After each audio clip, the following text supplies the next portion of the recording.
Hello viewers, আসসালামু আলাইকুম। অলবিডি টেকে সবাইকে ওয়েলকাম করছি। সাথে আছি আমি ইব্রাহিম খলিল। আজকে টিউটোরিয়ালটির মাধ্যমে আমরা জানবো যে উইন্ডোজে সেভ থাকা পাসওয়ার্ডগুলো আমরা আগে লিখে রাখতাম।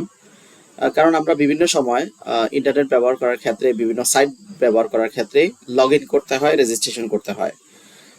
যে কোনো সাইটে ঢুকতে হলে, অ্যাক্সেস করতে হলে আমাদের পাসওয়ার্ডটা খুবই জরুরি। আমরা কোনো নোটবুকে অথবা ডায়েরিতে পাসওয়ার্ড লিখে রাখি। আজকে টিউটোরিয়ালটি দেখলে আমরা কিভাবে আমাদের উইন্ডোজে থাকা সকল পাসওয়ার্ড, যত সাইটে আমি ভিজিট করেছি, যত সাইটে আমি লগ ইন করেছি, সকল পাসওয়ার্ড একসাথে আমরা দেখব এবং একসাথে সবগুলো আমরা কিভাবে ডাউনলোড করতে পারবো, বিস্তারিত ব্যাপারটি আজকে আলোচনা করবো।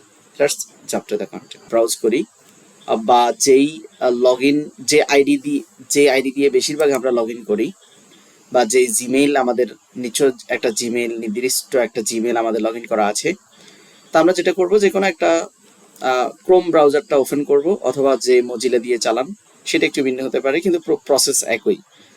এই যে আমরা যে কোনো একটা ব্রাউজার নিব, বা আমি ফুল প্রসেসটা একেবারে শুরু থেকে দেখাচ্ছি।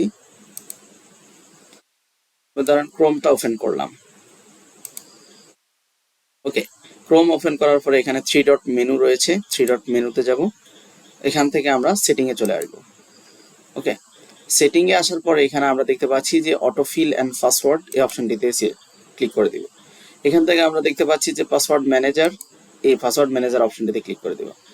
যখন পাসওয়ার্ড ম্যানেজার অপশনটি ক্লিক করছি, আমরা এখানে দেখতে পাচ্ছি আমাদের বিভিন্ন সাইটে লগ ইন করা যে পাসওয়ার্ডগুলো রয়েছে। তো এতগুলো পাসওয়ার্ড একসাথে লিখে রাখা আসলে ডিফিকাল্ট, বা মনে রাখাও ডিফিকাল্ট। এগুলো যদি আমাদের একসাথে আমরা প্রিন্ট করে রাখি দিই, সেক্ষেত্রে আমাদের অন্যান্য সময় এই পাসওয়ার্ডগুলো কাজে লাগবে। তো এখন দেখেন, এখান থেকে যে আমরা ডাউনলোড করবো, ডাউনলোড করার কিন্তু কোনো অপশন নেই, বাট আমরা ডাউনলোড করব। তাহলে কিভাবে করব?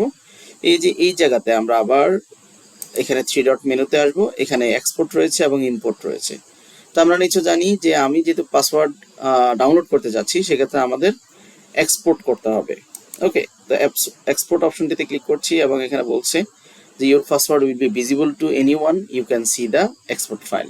তো এখানে আমরা জাস্ট এক্সপোর্ট পাসওয়ার্ড এই অপশনটিতে সিলেক্ট করে দিচ্ছি। তো স্বাভাবিক সিএসবি ফাইল নামে পরিচিত, এটা সিএসবিতে ডাউনলোড হবে। তো আমরা এটা ডাউনলোড করছি। ডাউনলোড হয়ে গেল। এখন আমরা যেটা করব, আমরা যে ফাইলটা ডাউনলোড করেছি এটা একটু চেক করবো অ্যাকচুয়ালি কাজ করে কিনা।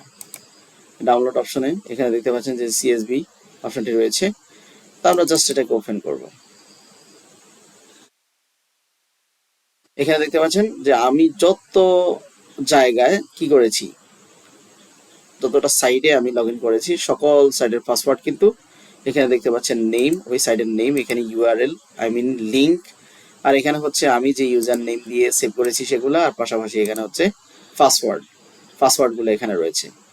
তো আপনি চাইলে এটা কন্ট্রোল পি দিয়ে প্রিন্ট করে রাখতে পারেন, অথবা আপনি সেভ করে রাখতে পারেন। তাহলে একই সাথে আপনার সকল পাসওয়ার্ডগুলো আপনার কাছে থাকলো, আপনি আর বারবার পাসওয়ার্ডগুলো আপনার নোটবুক বা ডায়েরিতে লিখে রাখতে হবে না। আশা করি বুঝতে পেরেছেন। টেক রিলেটেড ভিডিও পেতে চ্যানেলের সাথে থাকবেন। চ্যানেলটিতে নতুন থাকলে অবশ্যই সাবস্ক্রাইব করে দিবেন।